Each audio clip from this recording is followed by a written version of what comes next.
இந்த வீடியோ பொறுத்தளவுக்கு எல்லா டேட்டாவும் எந்த மாதிரி இருக்கும் அப்படின்னா ஒன் வே டைப்ல கொஸ்டின் ஆன்சர் அந்த மாதிரி தான் நான் எடுத்திருக்கேன். ஸோ உங்களுக்கு படிக்கிறதுக்கு ஈஸியாக இருக்கும். ஹாய் ஃப்ரெண்ட்ஸ், இன்னைக்கான வீடியோவில் ரொம்ப கஷ்டமான ஒரு லெசனை ரொம்ப ஈஸியாக படிக்க போகிறோம்.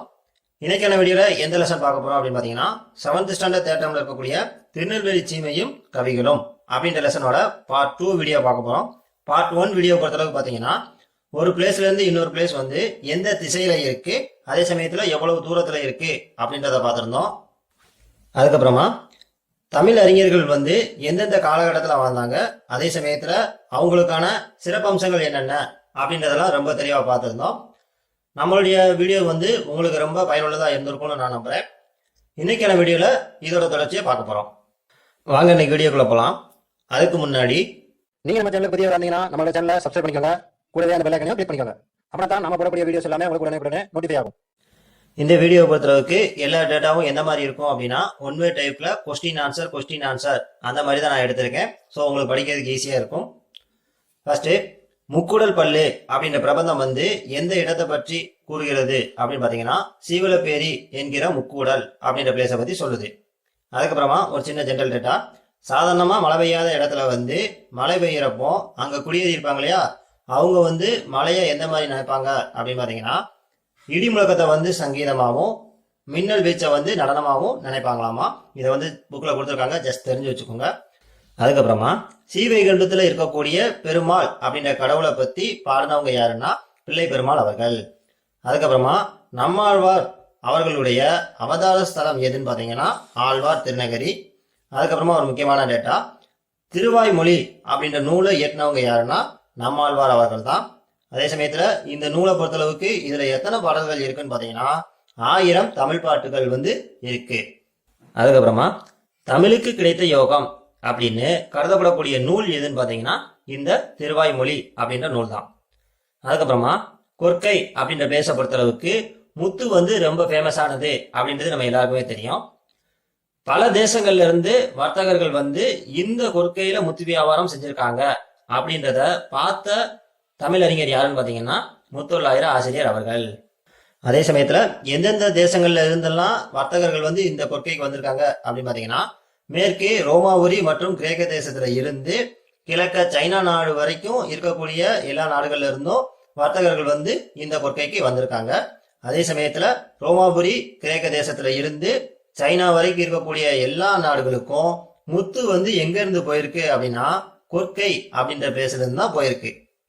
அதுக்கப்புறமா எந்த புலவர் வந்து முத்து வளத்தை நன்றாய் அனுபவித்து பாடியிருக்காங்க அப்படின்னு பாத்தீங்கன்னா முத்தொள்ளாயிர ஆசிரியர் அவர்கள் தான். அதுக்கப்புறமா சீதக்காதி அப்படின்றவங்க யாருன்னு பாத்தீங்கன்னா பெரிய வணிகர். இந்த சீதக்காதி அப்படின்ற பெரிய வணிகருடைய கப்பல்கள் வந்து பல தேசங்களுக்கு போய் வர்த்தகத்தின் மூலமா மிகுந்த திரவியங்களை சம்பாதிச்சுட்டு வந்திருக்கு. அதுக்கப்புறமா தமிழ் புலவர்களுக்கு பெருங்குடை கொடுத்து வந்த நபர் யாருன்னு பாத்தீங்கன்னா இந்த சீதக்காதி அவர்கள். அதே சமயத்துல ஒரு குறிப்பிட்ட நபரினுடைய மரணம் வந்து புலவர்களுடைய இதயத்துல இடி விழுந்தது மாதிரி இருந்திருக்கு. அந்த குறிப்பிட்ட நபர் யாருன்னா இந்த சீதக்காதி அவர்கள் தான்.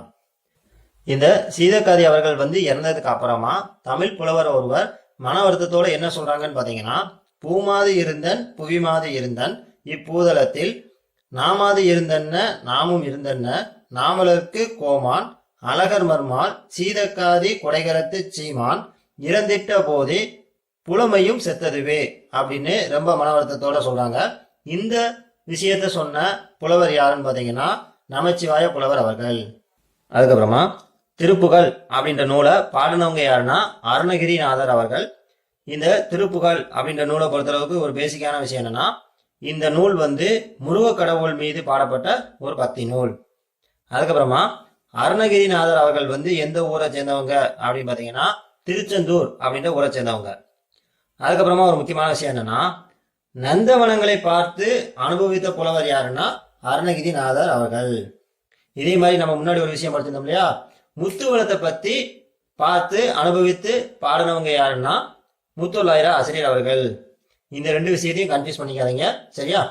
அதுக்கப்புறமா நந்தவனங்களை பொறுத்தளவுக்கு அதுல ஏரி நீர் வந்து தேங்கி இருந்ததுனால அந்த நந்தவனத்துல என்ன வகையான மீன் இருந்தது அப்படின்னு பாத்தீங்கன்னா சேல் மீன்கள் அப்படின்ற வகையான மீன்கள் வந்து இருந்திருக்கு.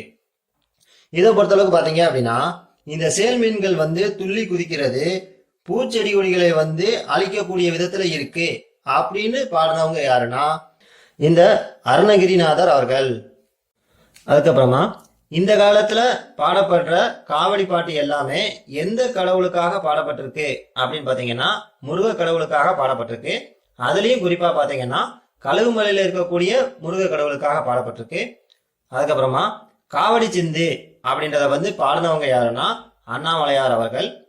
இந்த காவடி பாட்டை பொறுத்தளவுக்கு இதை வந்து பம்பை, மேளம், ஆட்டம் இவற்றோட சேர்த்து கேட்டோம் அப்படின்னா இந்த பாட்டினுடைய ரசனையும் சக்தியும் நல்லா தெரியும் அப்படின்ற மாதிரி சொல்லியிருக்காங்க. அதுக்கப்புறமா பெரிய சிவஸ்தலம் அப்படின்றதும் அம்பாள் கோமதித்தாய் ஸ்தலம் அப்படின்றதும் எங்க இருக்கு அப்படின்னு பாத்தீங்கன்னா சங்கரன் கோவில்ல இருக்கு. அதுக்கப்புறமா கோமதித்தாய் அவர்களை பத்தி உண்மையான பக்தியும் தமிழ் பண்பும் வாய்ந்த பாடலை பாடினவங்க யாருன்னா அழகிய சொக்கநாதர் அவர்கள். இவங்க வந்து எத்தனை பாடல் பாடியிருக்காங்கன்னா ஒரு பாடல் வந்து பாடியிருக்காங்க. இவங்க வந்து எந்த ஊரை சேர்ந்தவங்க அப்படின்னு பாத்தீங்கன்னா திருநெல்வேலி அப்படின்ற ஊரை சேர்ந்தவங்க. அதுக்கப்புறமா இந்த பாடல் என்ன பாடல் அப்படின்னு பாத்தீங்கன்னா வாடா என அழைத்து வாழ்வித்தால் அம்ம உனை கூடாதென்றார் தடுப்பா கோமதிதா ஈஸ்வரியே அப்படின்ற பாடல் தான் இந்த பாடல். அதுக்கப்புறமா திருக்கருவை வெண்பா அந்தாதி, பதிற்றுப்பத்தந்தாதி, கலித்துறை அந்தாதி இந்த 3 நூல்களையும் பாடினவங்க யாருன்னா கருவை நல்லூர் அல்லது கரிவலம் வந்த நல்லூர் அப்படின்ற ஸ்தலத்துல இருக்கக்கூடிய சிறப்பு வாய்ந்த புலவர் ஒருவர் தான் பாடியிருக்காங்க. அதுக்கப்புறமா இந்த நூல்களை பொறுத்தளவுக்கு இதுல இருக்கக்கூடிய எல்லா பாடல்களும் எப்படி இருக்கும் அப்படின்னு பாத்தீங்கன்னா பக்தி மிகுந்ததாகவும் செய்யுள் நயம் மிகுந்ததாகவும் இருக்கிறதா சொல்லியிருக்காங்க. அதுக்கப்புறமா கவி இல்லாமலே மனதை கவரக்கூடிய இடம் எதுன்னு பாத்தீங்கன்னா குற்றாலம் தான். அதுக்கப்புறமா ஒரு முக்கியமான பாயிண்ட், உலகத்திலேயே இந்த மாதிரி இடம் இல்லை அப்படின்னு சொல்லக்கூடிய வகையில இருக்கக்கூடிய இடம் எதுனா குற்றாலம் தான். ஏன்னு பாத்தீங்கன்னா கோவில், அருவி, சோலை பொதிந்த மலை, அதுக்கப்புறமா தென்றல் இவைகள் எல்லாமே ஒரு சேர அமைந்த இடமா இந்த குற்றாலம் இருக்கிறதுனால உலகத்திலே இந்த மாதிரி இடம் இல்லை அப்படின்னு சொல்லக்கூடிய வகையில இது இருக்கிறதா புக்கில் கொடுத்துருக்காங்க. அதுக்கப்புறமா குற்றால வளத்தை பத்தி ஒரு பாடல் கொடுத்துருக்காங்க. உற்றாரே யான் வேண்டேன், ஊர் வேண்டேன், பேர் வேண்டேன், கற்றாரே யான் வேண்டேன், கற்பனவும் இனி அமையும், குற்றால துறைக்கின்ற கூத்தாவுன் குறை கலக்கே, கற்றாவின் மனம் போல கசைந்துருக வேண்டுவேனே அப்படின்னு குற்றால வளத்தை பத்தி பாடினவங்க யாருன்னா மாணிக்க வாசகர் அவர்கள். அதுக்கப்புறமா பிற்காலத்துல எழுந்த தமிழ் இலக்கியங்களை பொறுத்தளவுக்கு முக்கியமானது எது அப்படின்னு பாத்தீங்கன்னா குற்றால குறவஞ்சி. அதுக்கப்புறமா இதோட சிறப்பம்சம் என்னன்னு பாத்தீங்கன்னா உண்மையான தமிழ் பண்பும் தமிழ்பண்பும் வாய்ந்த நூல் எதுன்னு பாத்தீங்கன்னா இந்த குற்றால குறவஞ்சி. அதுக்கப்புறமா ஒரு முக்கியமான டேட்டா, இந்த குற்றால குறவஞ்சி அப்படின்றத பாடினவங்க யாருன்னா திரிகூட ராசப்ப கவிராயர் அவர்கள். அதுக்கப்புறமா குற்றால மலையினுடைய சிறப்பை சொல்லக்கூடிய ஒரு பாடல் வந்து கொடுத்துருக்காங்க.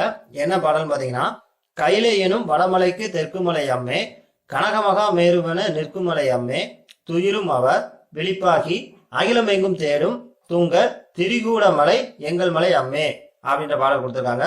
இந்த பாடலை பொறுத்தளவுக்கு முக்கியமா நம்ம தெரிஞ்சுக்க வேண்டிய விஷயம் என்னன்னா இந்த பாடல்ல என்ன மலையினுடைய சிறப்பு வந்து சொல்லப்பட்டிருக்கு அப்படின்னு பாத்தீங்கன்னா குற்றால மலையினுடைய சிறப்புகள் வந்து சொல்லப்பட்டிருக்கு. அதுக்கப்புறமா இந்த பாடலை பாடினவங்க யாருன்னா குரு சொல்லுகிற ஒரு பெண் வந்து பாடியிருக்காங்க அப்படின்றத வந்து ஜஸ்ட் தெரிஞ்சு வச்சுக்கோங்க. அதுக்கப்புறமா திருநெல்வேலி சீமையும் கவிகளும் அப்படின்ற கட்டுரை வந்து எத்தனை ஆண்டுகளுக்கு முற்பட்டது அப்படின்னு பாத்தீங்கன்னா 70 ஆண்டுகளுக்கு முற்பட்டது.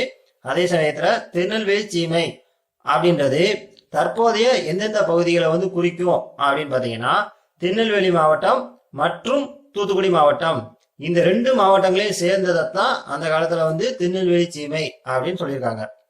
அதுக்கப்புறமா டி.கே. சிதம்பரனார் அவர்கள் வந்து என்ன தொழில் செஞ்சிருக்காங்க அப்படின்னு பாத்தீங்கன்னா வழக்கறிஞர் தொழில் வந்து செஞ்சிருக்காங்க.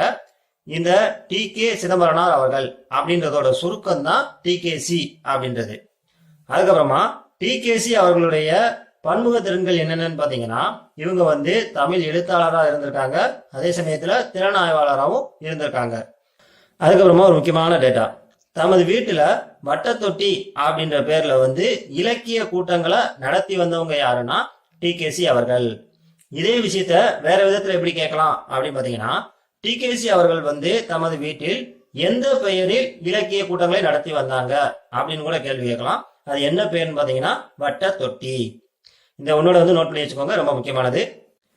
அதுக்கப்புறமா டிகேசி அவர்களுக்கு என்னென்ன சிறப்பு பெயர்கள்லாம் இருக்கு அப்படின்னு பார்த்தீங்கன்னா ரசிகமணி, கடித இலக்கியத்தின் முன்னோடி, தமிழிசை காவலர், வளர்தமிழ் ஆர்வலர், அதுக்கப்புறமா குற்றால முனிவர் அப்படின்ற இத்தனை சிறப்பு பெயர்கள் இருக்கு. அடுத்து திருநெல்வேலி சீமையும் கவிகளும் அப்படின்ற கட்டுரை வந்து எந்த நூல்ல இடம்பெற்றிருக்கு அப்படின்னு பாத்தீங்கன்னா இதய ஒளி அப்படின்ற நூல்ல இடம்பெற்றிருக்கு. இந்த இதய ஒளி அப்படின்ற நூலை எழுதினவங்க யாரு அப்படின்னு பாத்தீங்கன்னா டிகேசி அவர்கள். அதுக்கப்புறமா ஒரு சில ஜெனரல் டேட்டா பார்க்க போறோம். தமிழ் மனம் கமலும் நகர், அதே சமயத்துல தமிழ் வளர்த்த நகர் எதுன்னு பாத்தீங்கன்னா திருநெல்வேலி. அதுக்கப்புறமா காக்கா போன் அப்படின்றத பத்தி பார்க்க போறோம். இந்த காக்கா போன் அப்படின்றத பத்தி ஒரு சிலருக்கு தெரிஞ்சிருக்கலாம், தெரியாதவங்க தெரிஞ்சுக்கோங்க. இந்த லெசனோட ஸ்டார்டிங்ல பாத்தீங்க அப்படின்னா மின்மினி பூச்சி அப்படின்றதையும் இந்த காக்கா போன் அப்படின்றதையும் கம்பேர் பண்ணி சொல்லியிருப்பாங்க. மின்மினி பூச்சி அப்படின்றது வந்து நம்ம எல்லாருமே ஆல்ரெடி தெரிஞ்சிருக்கோம். இதுல இந்த காக்கா போன் அப்படின்றது என்னன்னு பாத்தீங்கன்னா இது வந்து உலோக துகள். இது எப்படி இருக்கும்னு பாத்தீங்கன்னா கருப்பு நிறத்துல இருக்கும், அதே சமயத்துல சூரிய ஒளிப்பட்டா மினுமினுக்கக்கூடிய தன்மை கொண்டதா இருக்கும். இதனாலதான் மின்மினி பூச்சி அப்படின்றதையும் காக்கா போன் அப்படின்றதையும் கம்பேர் பண்ணி சொல்லியிருப்பாங்க. அதுக்கப்புறமா குற்றால வளத்தை பத்தி பாடிய அறிஞர்கள் யார் யாருன்னு பாத்தீங்கன்னா திருஞான சம்பந்தர் அவர்கள் மற்றும் மாணிக்க வாசகர் அவர்கள். ஓகே ஃப்ரெண்ட்ஸ், இந்த லெசனை பொறுத்தளவுக்கு நாம கொடுக்கக்கூடிய இந்த நோட்ஸ் வந்து உங்களுக்கு ரொம்ப ரொம்ப யூஸ்ஃபுல்லா இருக்கும்னு நான் நம்புறேன். இந்த வீடியோ பத்தின கமெண்ட்டை கண்டிப்பா கமெண்ட் செக்ஷன்ல கொடுங்க. நீங்க கொடுக்கக்கூடிய ஒவ்வொரு கமெண்ட்டும் தான் நாங்க தொடர்ந்து வீடியோ போடுறதுக்கு எங்களுக்கு மோட்டிவேஷனலா இருக்கும். ஓகே ஃப்ரெண்ட்ஸ், மீண்டும் அடுத்த வீடியோ சந்திப்போம். நன்றி.